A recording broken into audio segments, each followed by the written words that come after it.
SNDP నాలాలు కట్టాలని కేసీఆర్ గారు మాకు సలహా ఇచ్చినప్పుడు ఒక్క మాట మాకు అందరికీ కూడా చెప్పున్నారు. నీళ్ళ వంపు ఎట్లుంది అట్లనే ఎస్ఎన్డిపి నాల పోవాలని వితండవాదం తీసుకురాకండి.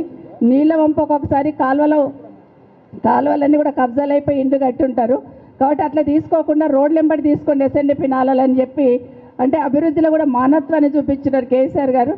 కానీ ఈరోజు రేవంత్ రెడ్డి గారు ప్రజలు ఎంత ఏడుస్తుంటే అంత రాక్షసానందం పొందుతున్నట్టుగా అనిపిస్తూ ఉంది.